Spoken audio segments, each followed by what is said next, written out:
Hi, my fabulous friends. Welcome back to Fabulous Nuts ASMR, where it is that time of night for our soothing bedtime stories. As always, this is a 100% human experience. Reading it just like mama, grandmama, uncle, auntie, daddy, anybody used to read those stories to you. With that being said, it is also important to note that I am a severely dyslexic woman, and there is a 100% possibility that my dyslexia is going to show up tonight. Yes. So sit back, grab your favorite warm drink, snuggle blanket, or anything else you need to be comfortable with, and let's begin our story of the night.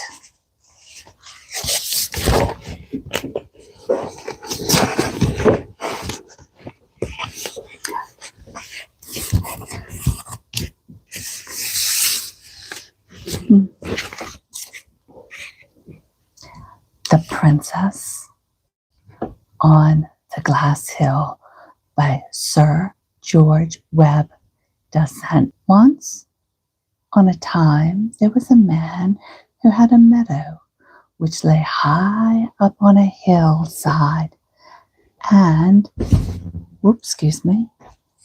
and in the meadow there was a barn which he had built to keep his hay in.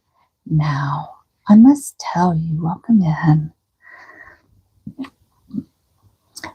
Now, I must tell you that there hadn't been much in the barn for the last year or two, for every St. John's night, when the grass stood greenest and deepest in the meadow was eaten down to the very ground, just as if a whole drove of sheep had been there feeding on it over the night. This happened once. This happened twice.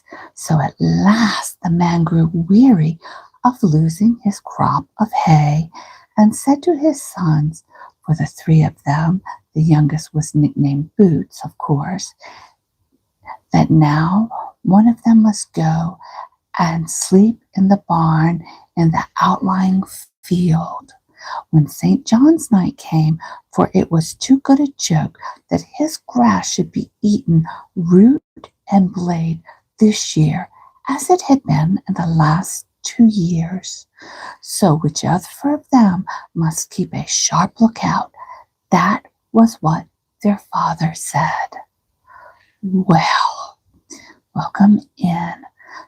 The eldest son was ready to go and watch the meadow, trust himself for looking after the grass. It shouldn't be his fault if a man or beast got blade of the grass. So when the evening came, he set off to the barn. Such a clatter, and then such an earthquake that the walls and roof shook and groaned and creaked. Then up jumped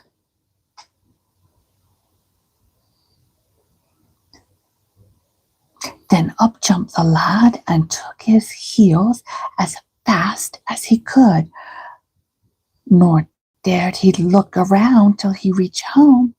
Oh no. And as for the hay, why, it was eaten up this year as well, just as it had been twice before. So the next St. John's night, the man said again, it would never do to lose all the grass in this outlying field year after year in this way. So one of the sons must go, trudge off and watch it well too. Well, the next oldest son was ready to try his luck, so he set off and lay down to sleep in the barn as his brother had done before him. But as night wore on there came on a rumbling and a quaking of the earth, even worse than the last St. John's night. And when the lad heard it, he got, hello, thank you for coming in. He got so frightened and took to his heels as though he were running a race. Thank you. We are reading our fairy tale book. The next year's turn came to Boots, but when he made ready to go, the other two began to laugh and to make game of him, saying, "Who have done nothing all your life but sit in the ashes and toast yourself by the fire?" But Boots didn't care for a pin for their chattering, and stomped away as evening drew on, up the hillside, out to the outlying field. Thank you. There he went inside the barn and lay down. But in about an hour's time, you know what happened.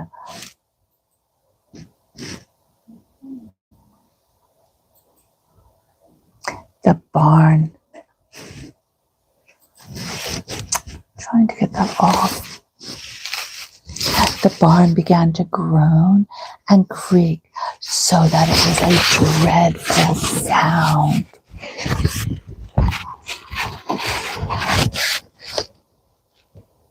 A little while after came another creaking and the earthquake, so that the litter in the barn flew about the lad's ears.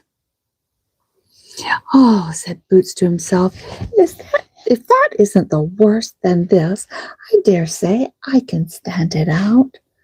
But just then came a third rambling, third earthquake. But the lad thought the walls and the roof were coming down on his head, but it passed off, and all was still as death about him. "It'll come again, I'll be bound," thought Boots. But no, it didn't come again. Still it was, and still it stayed. But after he had lain a little while, he heard the noise as if a horse were standing just outside the barn door. He peeped through the chink, and there stood a horse feeding away, so big and so fat that it was a grand horse, the grandest that Boots had ever set eyes on. By his side on the grass lay a saddle and a bridle and a full set of armor for a knight, all of brass, so bright that the light gleamed from it. "Ho, ho," thought the lad, "it's you, is it, that eats up our hay? I'll soon put a spoke in your wheels. Just see if I don't." So he lost no time, but took the steel out of the tinder box and threw it over the horse. Then it had no power to stir from the spot, and became so tame that the lad could do what he liked with it. So he got on his back and rode off with it to a place which no one knew of, and there he put up the horse. When he got home, his brothers laughed and asked how he fared. "You didn't lay long in the barn, even if you had the heart to go far as the field." "Well," said Boots, "all I can say is, I lay in that barn till the sun rose, and neither saw nor heard anything. I can't think what there was in that barn to make you both so afraid." "A pretty story," said his brothers, "but we will soon see how you have watched the meadow." So they set off, but when they reached it, There stood the grass, as deep and as thick as if it had been there overnight. Well, the next St. John's Eve, it was the very same story over again. Neither of the older brothers dared to go out to the outlying fields and to watch the crops, but Boots had the heart to go, and everything happened just as it had happened the year before. First the clattering and an earthquake, then a greater clattering and another earthquake, and so on a third time. Only this year, the earthquakes were far worse than the year before. Then all at once, everything was as still as death. And the lad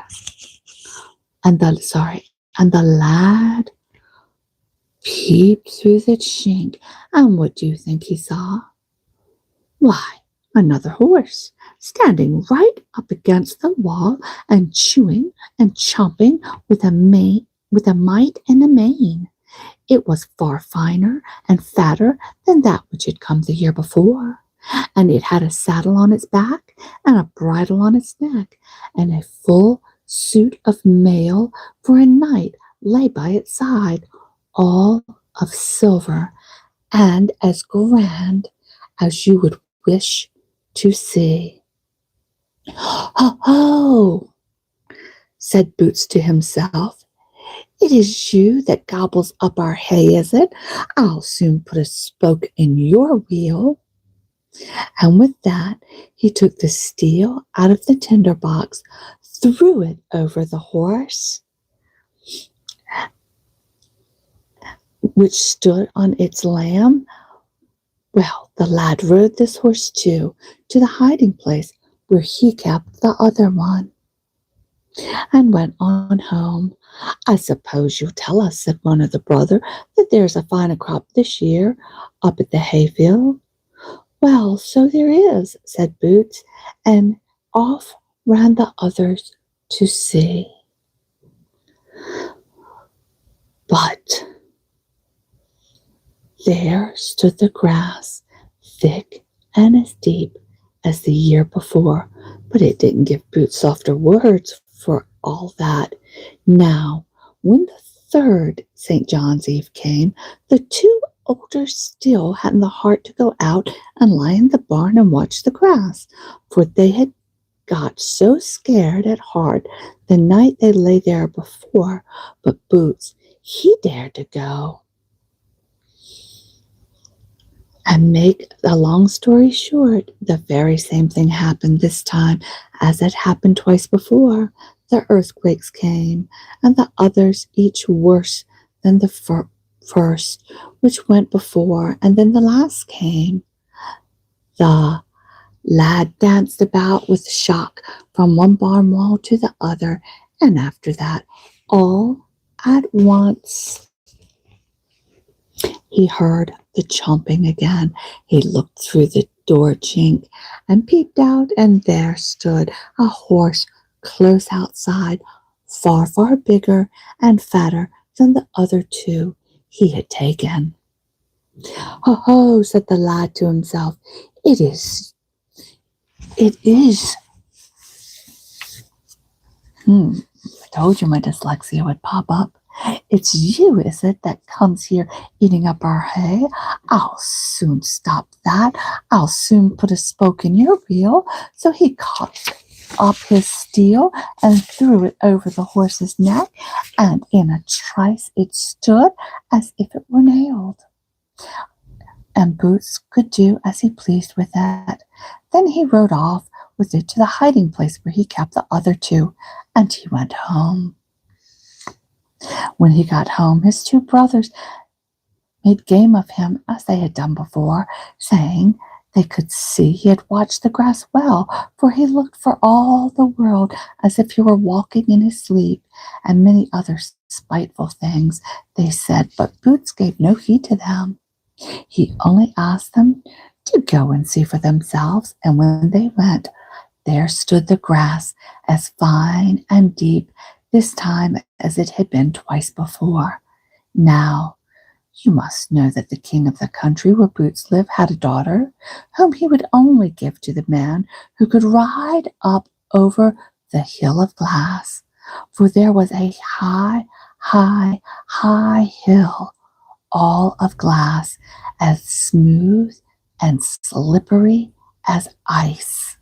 Close to the king's palace, upon the tip top of the hill, the king's daughter was to sit with the 3 golden apples on her lap, and the man who could ride up and carry off the 3 golden apples was to have half the kingdom, and the princess to wife.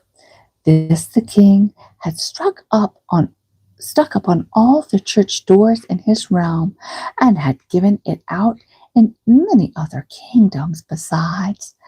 Now, head and ears in love with her wherever they would or no, so I wouldn't need to tell you how all the princes and knights who heard of her were eager to win her and half the kingdom besides, and how they came riding from all parts of the world on high, prancing horses and clad in the grandest clothes, for there wasn't one of them who hadn't made up his mind that he, and he alone, was to win the princess. So when the day of the trial came, which the king had fixed, there was such a crowd of princes and knights under the glass hill that it made one's head swirl to look at them, and everyone in the country who could even crawl along was off to the hill, for they were eager to see the man who was to win the princess. So the 2 elder brothers set off with the rest, but as for Boots, they said outright he shouldn't go with them, for if they were seen with such a dirty lad, all begrimed with smut from cleaning their shoes and sifting cinders in the dust hole, they said the folks would make game of them. Very well, said Boots. It's all one to me. I can go alone and stand or fall by myself. Now, when the 2 brothers came to the hill of glass, the knights and the princess were all hard at it. Well, the knights and the princes, not princesses. The knights and the princes were all hard at it, riding their horses till they were all in a foam. But it was no good. By my troth, as soon as ever the horses set foot on the hill, down they slipped, and there wasn't a one who could get a yard or 2 up, and no wonder, for the hill was as smooth as a sheet of glass, and as steep as a house wall. But all were eager to have the princess and half the kingdom, so they rode and slipped and slipped and rode, and still it was the same story over again. At last, all of their horses were so weary that they could scarce lift a leg, and such a sweat and lather dripped from them, and so the knights had to give up trying any more. So the king was just thinking that he would proclaim a new trial for the next day to see if they would have better luck, when all at once a knight came riding up on a brave a steed no one had ever seen the likes of in his born day, and the knight had mail of brass, and the horse shone from it. Then all of the others called out to him that he might as well just spare himself the trouble of riding at the hill, for it would lead to no good. But he gave them no heed, and put his horse at the hill, and went up it like nothing for a good way, about a third of the height, and when he got so far, he turned his horse around and rode down again. So lovely a night the princess thought she had never yet seen, and while he was riding, she sat and thought to herself, Would to heavens he might only come up and down the other side! And when she saw him turning back, she threw down one of the golden apples after him, and it rolled down onto his shoe. But when he got to the bottom of the hill, he rode off so fast that no one could tell what had become of him. That evening, all the knights and princes were to go before the king, that he, who had ridden so far up the hill, might show the apple which the princess had thrown.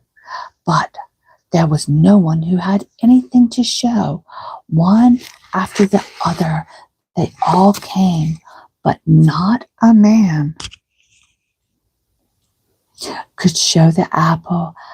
At even the brothers of Boots came that even.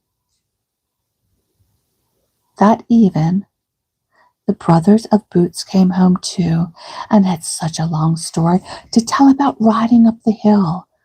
First of all, they said, there was not one in the whole lot who could get so much as a stride up, but at last came one who had a suit of brass mail and a brass bridle and saddle, all so bright that the sun shone from them a mile off.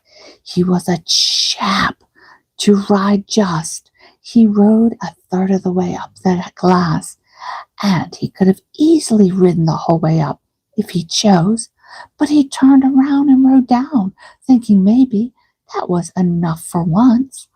Oh, I should have liked to have seen him, that I should, said Boots, who sat by the fireside and stuck his feet into the cinders, as was his wont.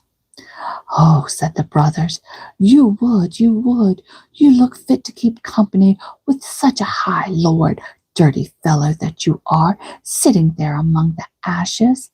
The next day the brothers were all setting off again, and Boots begged them this time to let him go with them and see the riding. But no, they wouldn't have him at any price. Oh, well, said Boots, if I go at all, I must go by myself. I'm not afraid. So when the brothers got to the hill of glass, all the princes and the knights began to ride again, and as you may fancy, they had taken care to shoe their horses sharp, but it was no good. They rode and slipped and rode just as they had done the day before, and there was not one who could get as far as a yard up the hill. And when they had worn out their horses so that they could not stir a leg, they were all forced to give up.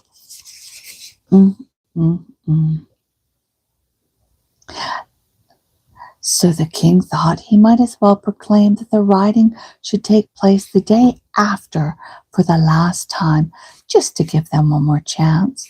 But all at once it came across his mind that he might as well wait a little bit longer to see if that knight in brass mail would come this day.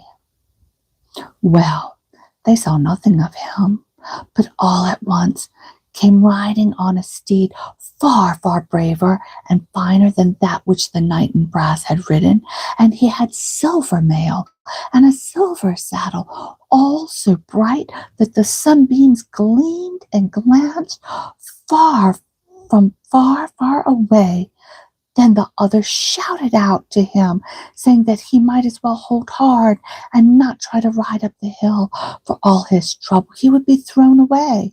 But the knight paid no heed to them and rode straight up the hill, right up it, till he had gone 2/3 of the way, and then he wheeled his horse around and rode down again.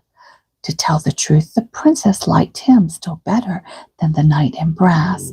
She sat and wished he might only be able to come right up to the top and down the other side. But when she saw him turning back, she threw that second apple at him, and it rolled down and fell into his shoe. But as soon as ever he had come down from the hill of glass, he rode off so fast that no one could see what became of him.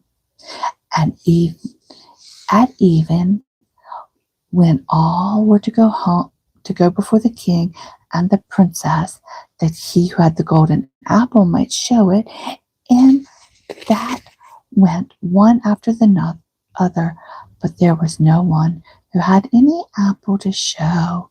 And the two brothers, they had done as they had done on the former day. They went home and told how things had gone, and how all had ridden up the hill, and none got up. But last of all, they said, "Come on," came one in a silver suit, and his horse had a silver saddle and silver bridle, and he was just a chap to ride. He got 2/3 up that hill, then he turned back. He was a fine fellow, and no mistake, said the princess. And the princess threw the second golden apple at him. Welcome in. Thank you for being here tonight for our story time. Oh, said Boots, I should have liked to see him. That I should. A pretty story, they said. Perhaps you think his coat of mail was bright as the ashes you're always poking about. The third day, everything happened as it had on the 2 days before. There was no one that could get so much as a yard up the hill, and now all waited for the knight in silver mail. But they never saw nor heard of him. At last came one riding on a steed so brave that no one had ever seen his match, and the knight was suited in golden mail, and a golden saddle and a golden bridle, so wondrous, so bright, that the sunbeams glanced from a mile off. Another knight and prince could not find time to call out to him to not try his luck, for they were amazed to see how grand he was. So he rode up that hill, tore up it like nothing, so the princess hadn't even had time to wish that he might get the whole way up. As soon as ever he reached the top, he took the third golden apple from the princess's lap, then turned his horse and rode down again. As soon as he got down, he rode off at full speed and was out of sight in no time. Now, when the brothers got home that evening, you may fancy what a long story they told, how the riding had gone that day, and amongst other things, they had a deal to say about the knight in the golden mail. He just was a chap to ride, they said. So grand a knight isn't to be found in the wide world. Oh, said Boots, I should like to have seen him, but that I should. The next day all the knights and prince were to pass before the king and the princess. It was too late to do it the night before, I suppose, that he who had the golden apple might bring it forth, but no one came. First the princess, and then the knights, and still there was no one who could show the golden apple. Well, said the king, someone must have it, for it was something that we all saw with our own eyes, how a man came, rode up, and bore it off. So he commanded that everyone who was in the kingdom should come up to the palace and see if they could show the apple. Well, they all came, one after another, but no one had the golden apple. And after a long time, the two brothers of Boots came. They were the last of all.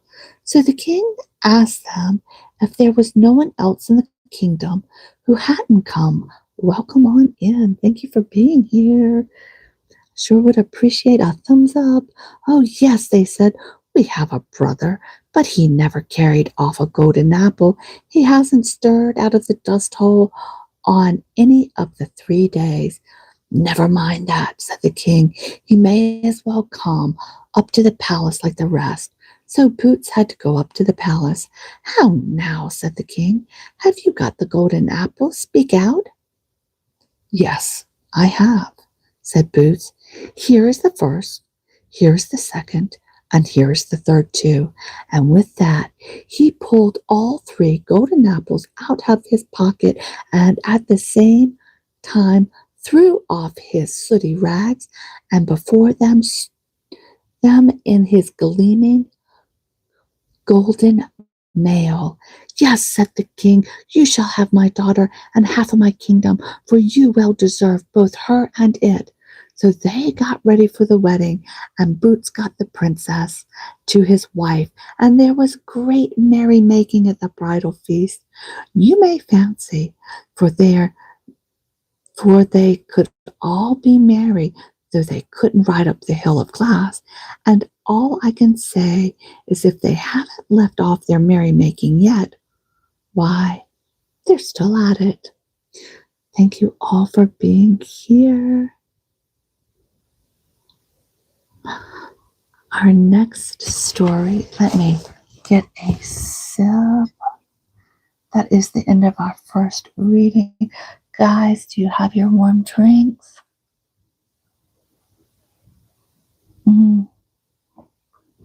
Tonight I am sipping on my favorite. This is that stash. Well, it's going to be backwards, but you can read it backwards. It's the strawberry stash tea. I don't know if you can, the stash.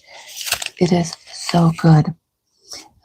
And that strawberry, it is just a wonderful flavor. Let me know your favorite tea in the comments section. All right.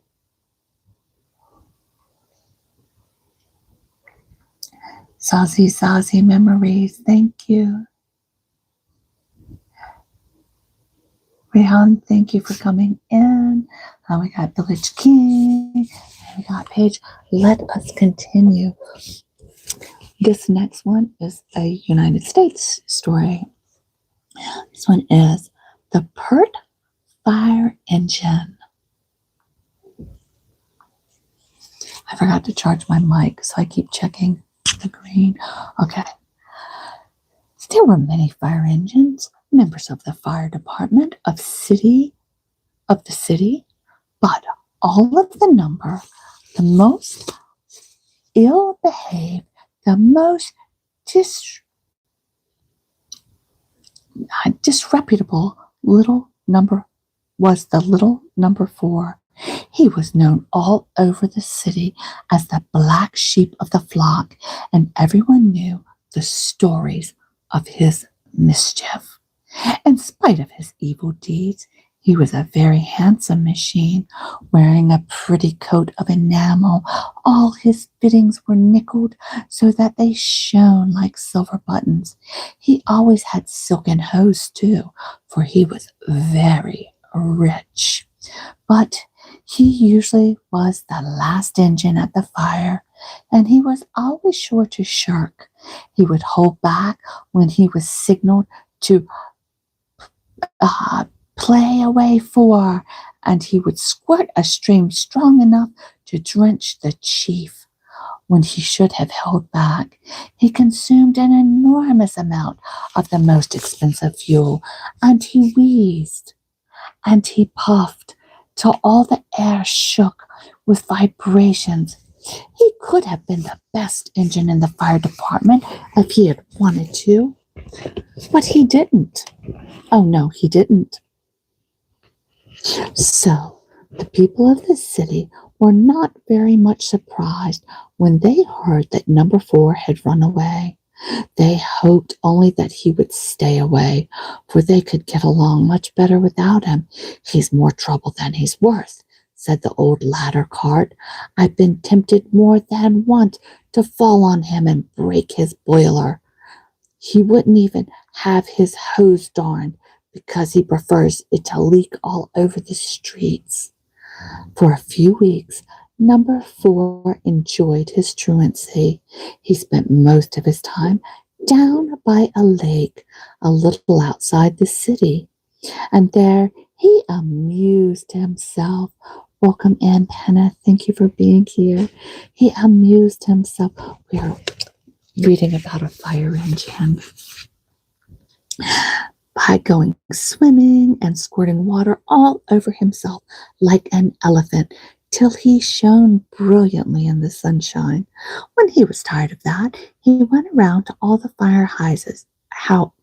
He went around to all of the farm houses and sucked all the water out of their wells and flooded their cellars. The stables were all very much afraid of him, but dare not complain, though they told their fences to catch him if they could. Another favorite game of his was to fill his tank with water and squirt it at the windmills, playing on their sails so as to make the wheels spin backwards. This made many a windmills so dizzy that they had to stop pumping for weeks. By the last, number 4 grew tired of his mischief in the country, and he began to cast about for something more exciting to do. So one night he loaded himself with water and rolled into the city. He drew up before a 2-story house that was not painted, but only whitewashed, and began to squirt water all over her. The poor little house shut her doors and windows, but even then she was drenched to the skin, and after an hour or so, almost all the whitewash was soaked off. She stood cold, dripping, and shivering in the night air, with her naked boards streaked with white. The naughty fire engine laughed brutally at her and went back to the lake to concoct more mischief. Every night after that, number 4 went into town and drenched the houses, laughing as he poured streams of cold water down their chimneys, breaking their windows, washing away their foundations, and splashing them all over with muddy water. At last it got to be altogether too much to endure, and the houses consulted together to see how number 4 could be caught and punished. They could think of no way, however, and so after the fire engine had showed a very old and respectable church, and given it, though after the fire engine had showered a very old and respectable church and given it a severe cold, they applied to the telegraph office for help. The telegraph office was by far the cleverest building in the city, but it took him some time to think of a remedy for this trouble. He consulted by wire with all the offices around the city, and at last they decided upon a plan. Notice was sent to all the telegraph poles to strip off their wires and to come into the city for further orders. The next day, the houses were surprised to see a procession of long, naked telegraph poles march into town, each with a roll of wire on his arm. They marched up to the telegraph office at that night and received their instructions. As soon as it was dark, the poles separated this way and that, going some to one part of the town and some to another, till the whole city was surrounded. For several hours, while the houses slept in peace, the poles worked, going in and out with the wires till they had woven a fence all around the town. At the principal entrances, they left the streets free for the fire engine to get in, but they contrived a big V-shaped traps here and there, which could be closed by the poles at a moment's notice. It was by this time 12 o'clock, the hour when number 4 usually appears. And when all the town was quiet, the poles waited for the bad engine to come. At last they heard the rumbles of wheels on the road from the lake, and in the dark they saw a bright light approaching. It was the fire in the naughty engine, who was puffing his way into the town, chuckling to himself over the fun he was to have with the town hall that night, for he had planned to fill the whole 3rd story with water before he came back. Number 4 came up to the city gate with no suspicion of what awaited him, and boldly rolled up the main avenue past the double lines of sleeping houses. There was one house that was snoring with a rough noise, and the fire engine turned with a laugh and sent a stream of water through the window. Suddenly the telegraph poles closed around him. They waved and towered over his head. They lay on the ground across the road and threatened to fall on him. The poor engine was terrified out of his senses. He backed and he jumped and he whistled and he groaned and he spouted a black column of smoke out of his funnel and sent streams of water in every direction. Suddenly seeing an opening, he darted back towards the gate, but he soon found himself walled in by the wire fences. He tried another way and another, but there was no escape. The wires hemmed him in on all sides, till he finally was stuck so fast that he could not move, and he stood panting and waiting to see what was happening next. His wheels were tired, his fires put out, and the next morning the poor, shamefaced engine was pulled into town past the lines of houses who jeered at him scornfully. He was led into the park of the center of the city, and there, where all the principal buildings could see, he was severely scolded by the mayor. It was a long lecture, telling all the story of his wickedness and ending with the sentence that was to be inflicted upon him as punishment. One by one, they took off his bright red gold wheels. They took his pole and whipple tree, his seat cushions, and his toolbox. Then they dug a deep hole in the middle of the park by the side of a well and put him in, covered him with dirt, and sodded over the burial place. And now, when the tourist, an ad popped up. And now, when the tourist in the city of Ling compliment the mayor upon his beautiful fountain that plays night and day in the middle of the park, sending up a straight stream of water 100 feet in the air, the mayor says, "Oh yes, quite so, quite so. That is the naughty fire engine, number 4, working out his time of punishment. He was to put out 20 years, but if he behaves well, we're going to let him out at 19. And that was the story of the naughty fire engine. Good night, everyone. I hope everybody is having a great time. Kenneth, how are you, my lovely dear? I think about you. I'm gonna cry. I think about you every day when I see your post. Oh.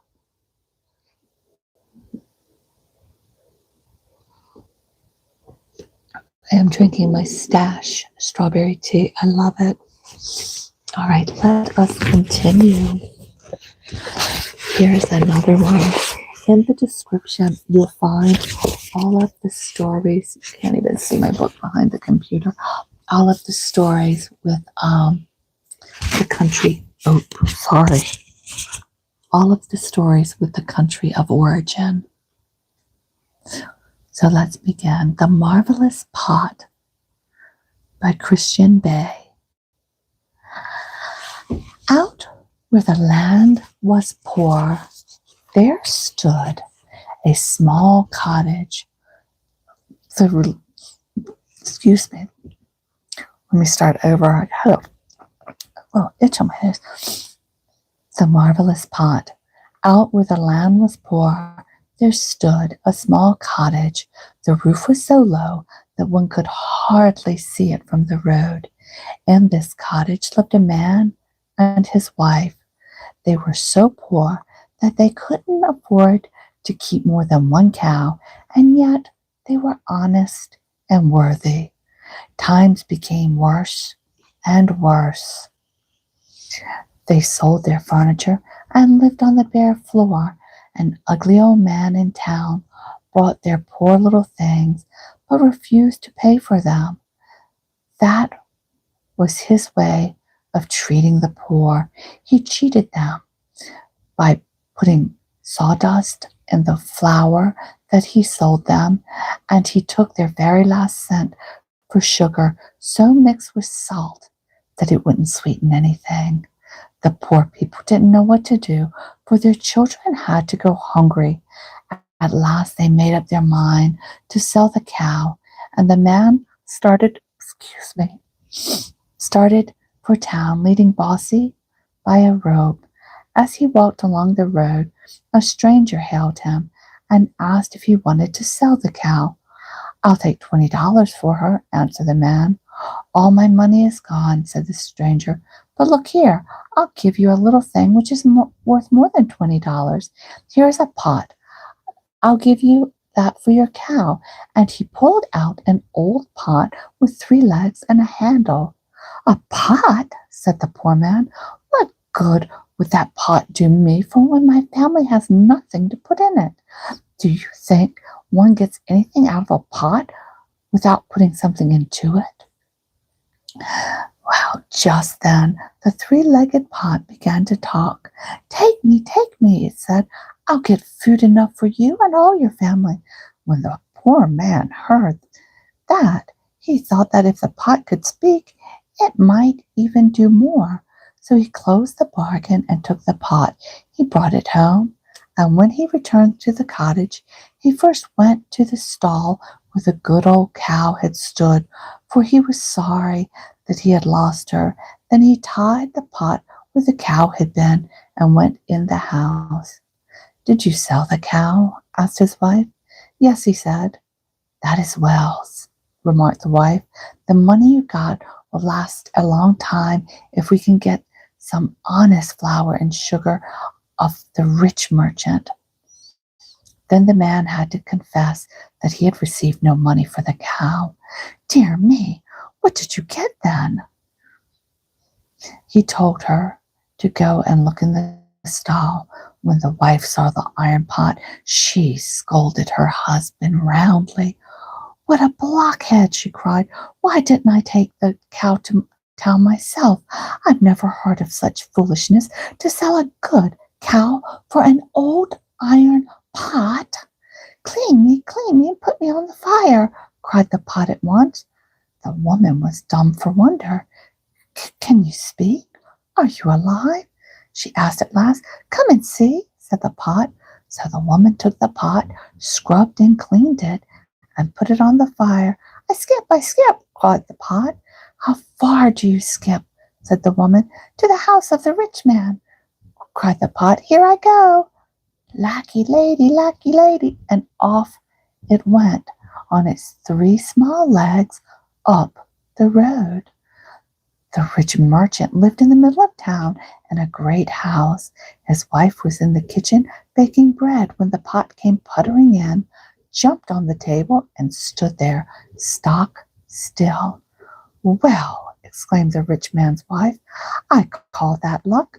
I just needed you for the pudding that I'm going to bake.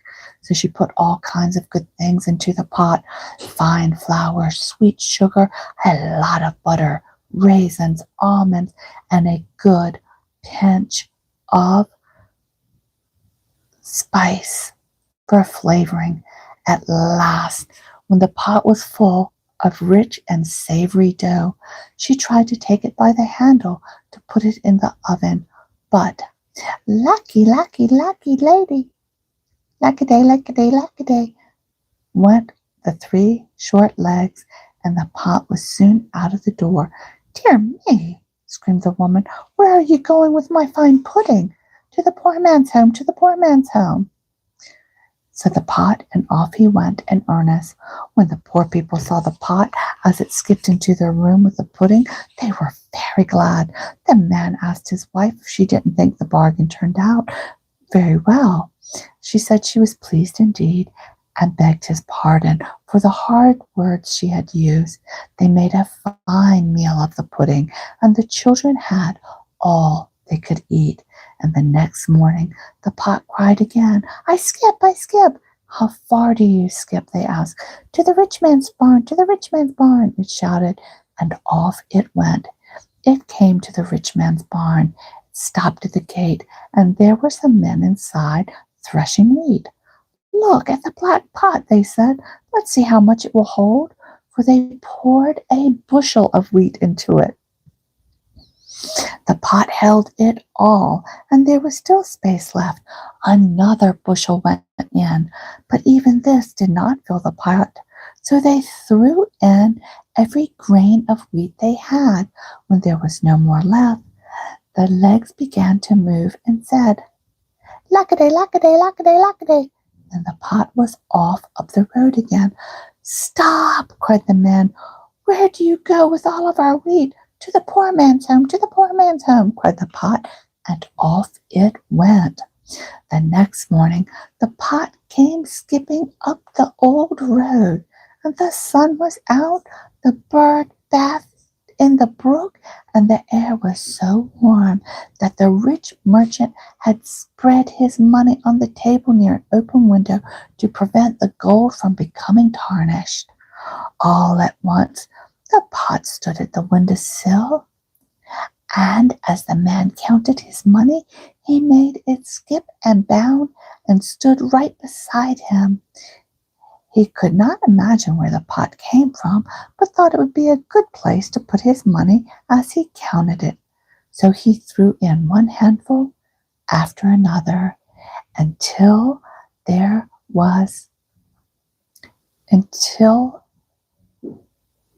he threw in one handful after another until all was there. At that, the pot made another skip and bound and landed on the windowsill. Hold on, shouted the rich merchant. Where are you going with my money? To the poor man's house, to the poor man's house, answered the pot, and he jumped from the window and skipped down the road so merrily that the money danced within it. In the middle of the poor man's house it stopped, turned a somersault, the money rolled all over the floor, and the poor people could scarcely believe their eyes. Then the little pot cried, As much for you as I your due, the rest for the other poor people in town for whom the rich man stole it. Many thanks, little pot, said the man and the wife. We'll keep you well cleaned and scoured for this. The next morning the pot again said it was ready to skip.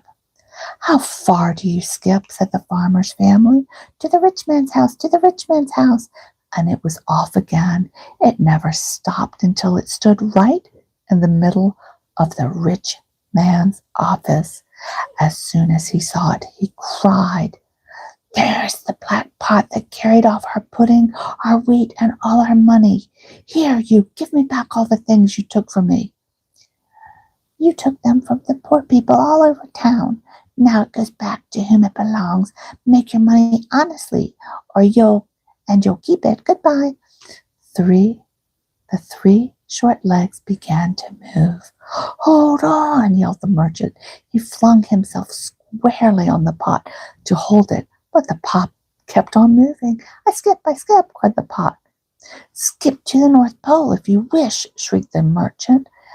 And that the pot skipped down the road, and the man now found himself stuck to it fast and carried along by force. He tried hard, but he could not free himself. He saw the doors of his neighbors' houses rushing past and yelled for help, but nobody heard him. The pot ran faster and faster. It passed the poor people's little cottage, but never stopped. And nobody ever saw hide nor hair of the rich merchant who mixed his flour with sawdust, put salt in the sugar, until some wise men one day climbed way up on top of the earth and discovered the North Pole. And there sat the rich man, rubbing his nose with his hands, for it was purple with cold. And now, my dear friends, we are ready for our last bedtime story.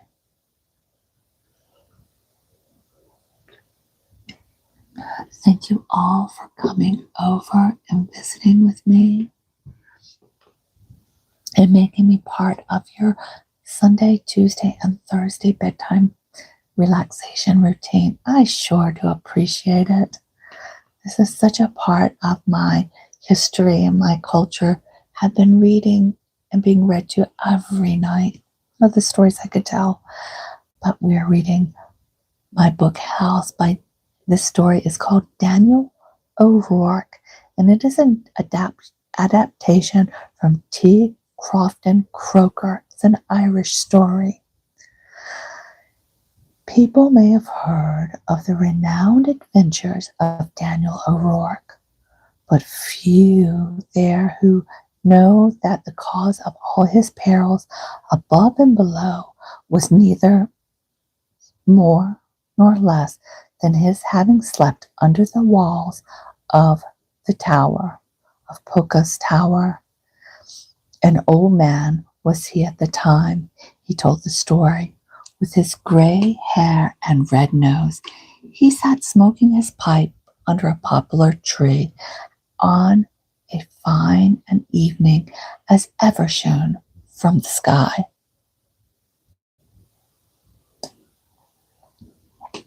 I am often asked to tell it, sir, he said.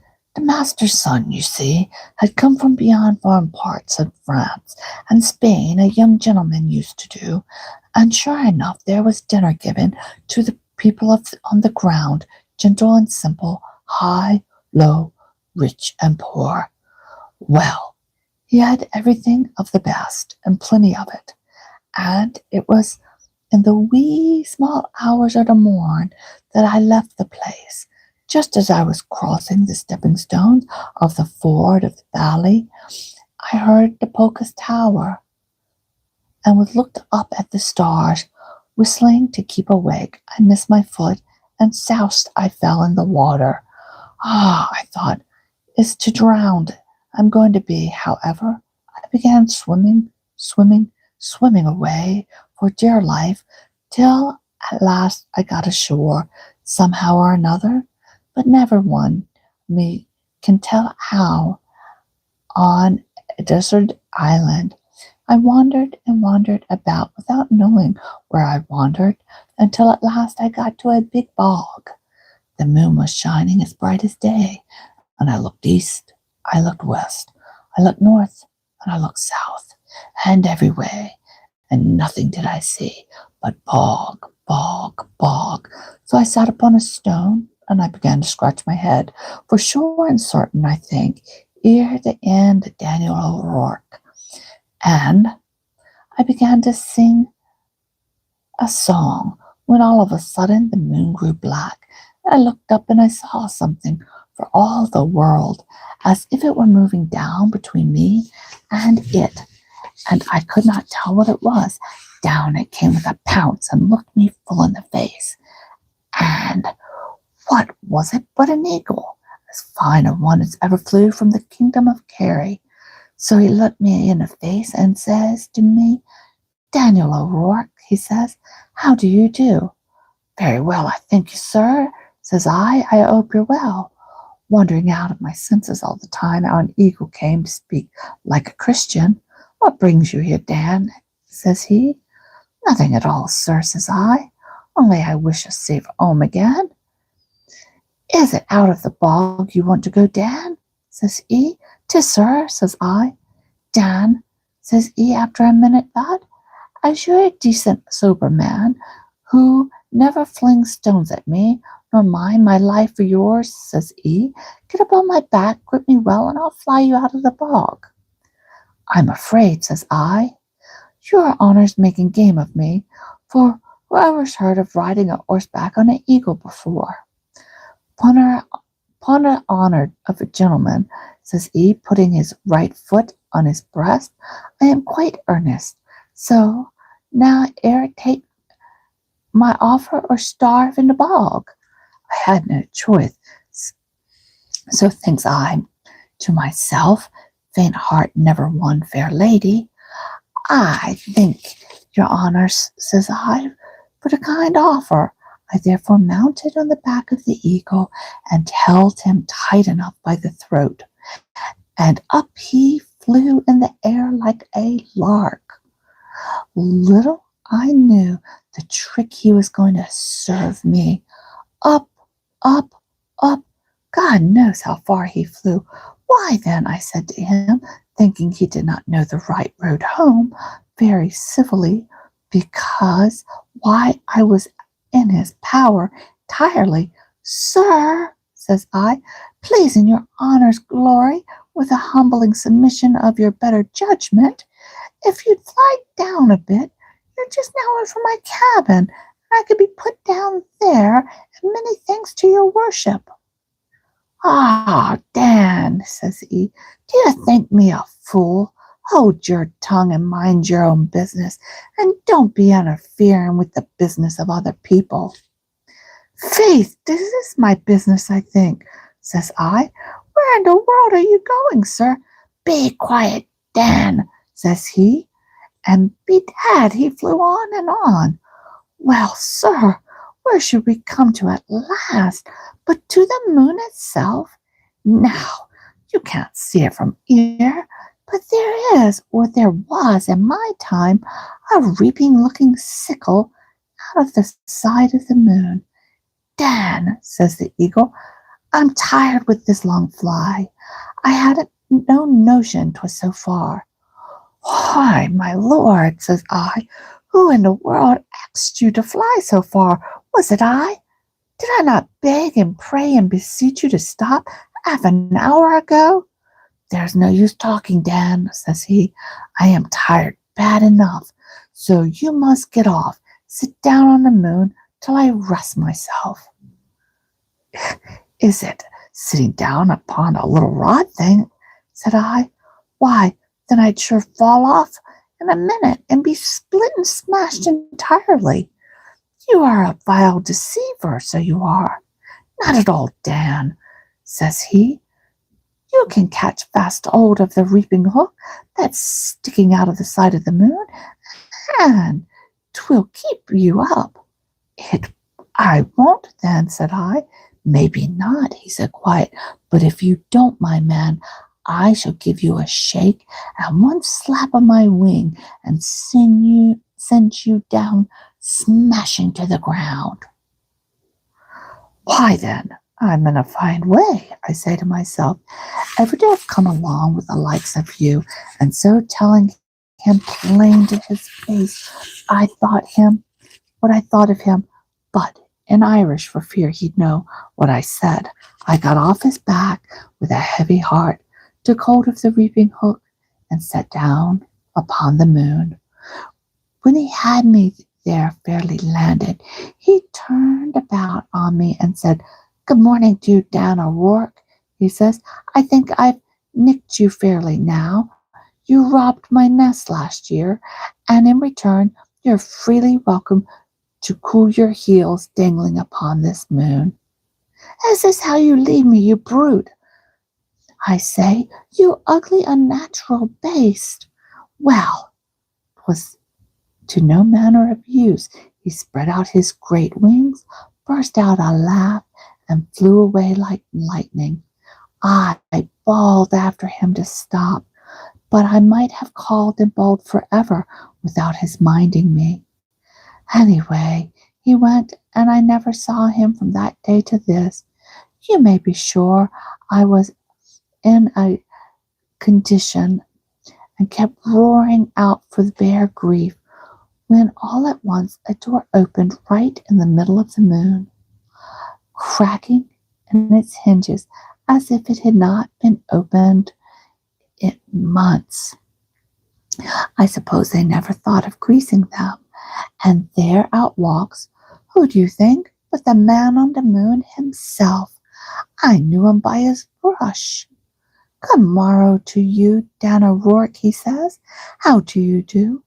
Very well, thank you, Honor, says I. I hope your Honor's well. What brought you here, Dan? He says. I told him the whole terrible story. Dan, said the man on the moon, taking a pinch of snuff when I was done, you must not stay here. Indeed, sir, he says, 'tis much against my will that I am here at all. But how am I to get back home? That's your business, he said. Dan, mine is to tell you that you must not stay, so be off in less than no time. I'm doing no harm, I say. I'm only holding on hard by the reaping hook, lest I fall. That's what you must not do, Dan, he says. Faith, and with your leave, says I'll not let go of the reaping hook. The more you bids me, the more I won't let go, so I will. You had better, Dan, he says.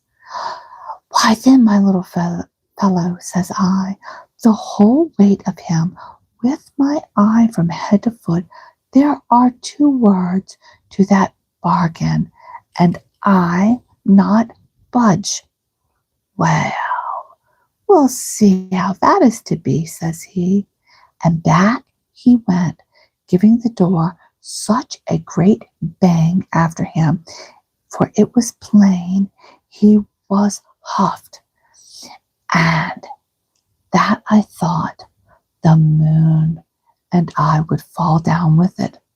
Well, I was preparing myself to try strength with him, when back he came with a kitchen cleaver in his hand, and without a word he gave 2 bangs to the handle of the reaping hook that was holding me up, and whap, it came in 2. Good morning to you, Dan, said the blackguard, when he saw me cleanly falling down with a bit of the handle in my hand. I thank you for your visit and your fair weather after you, Daniel. I had no time to make any answer to him, for I was tumbling over and over and rolling at the rate of a fox hunt. God help me, I say, but 'tis a pretty pickle for a decent man to be seen in this time of night. I am now sold fairly that the world was not out of my mouth. Then whiz, what should fly close to my ear but a flock of wild geese, all the way from my own bog? How should they know me?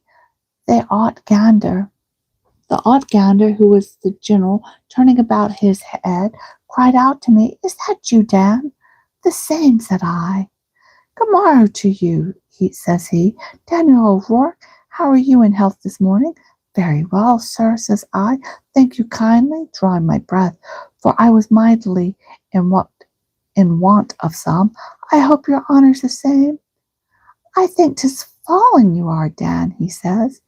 You may say that, sir, says I. And where are you going all the way so fast? Says the gander. So I told him the whole terrible story, and never the once stopped rolling. Dan, he says, I'll save you. Put out your hand and catch me by the leg, and I'll fly you home. Well, I don't much trust the gander, but there was no help for it, so I caught him by the leg, and away I and the other geese flew after him as fast as hops. We flew and flew and flew and flew until we came right over the ocean. "Oh, my lord," said I to the goose, for I thought it was best to keep a civil tongue in my head. "Fly to land, if you please." "It is impossible, Dan, for you see we're going to Arabia." "To Arabia?" I said. "Oh, Mr. Goose, why then, to be sure, I am a man to be pitied among you." "Which you impudent rascal," says she, "hold your tongue. Arabia is a decent sort of place." Just as we were talking, a ship hovered in the sight, sailing so beautifully before the wind. "Ah, then, sir," I say, "will you drop me on this ship, if you please?" "We are not fair over it," he said. "If I drop you now, you would splash into the sea." "I would not," said I. "I know better than that, so let me drop it once." "If you must, you must," he said. "There, take your own way." And he opened his claw, and faith, he was right. I came down plop into the sea. Down to the very bottom I went, and I gave myself up. Then and ever, when a whale walked up to me, scratching himself after a night's sleep, and looking me full in the face, and never a word did he say, but lifting up his tail, he splashed me all over again with the cold salt water till there wasn't a dry stitch on me. And I heard somebody say, 'twas a voice I knew, "Get up, you lazy vagabond." With that I woke up, and there was Judith, with a tub full of water, splashing, splashing over me. "Get up," she says, "and to work. Late o' night's no reason for slapping. Late o' morning, off with you after the pigs." Of all the places in the parish, there I'd been asleep, under the old wall of the Pocas Tower, and with the eagle and the men of the moon and the ganders and the whales driving me through the bogs and up to the moon and down to the bottom of the ocean. I never again took 40 winks on the road coming home from a party, leastwise not under Pocas Tower. Thank you all for spending a beautiful night with me. That ends our soothing fairy tale for tonight. I am sorry, my setup kind of was not very set up. Look at my talking. Anyway, I hope you all have a wonderful, oh shoot, I'm going to have some editing to do on this. I hope you all had a wonderful, wonderful night's sleep. Remember to turn your notifications on. Tomorrow, part 4 of the Lay of the Wrath, the poem I've been reading, drops tomorrow. Definitely want to give our dear Pinneth the Grace a wonderful shout out, my dear sis, who's overworking so hard. Bless your heart. Oh, I'll cry to think about it. And also, we will be back on Thursday to read some more of our story. I hope everyone has a restful night. And with that, she'll put our book away. Good night, everyone.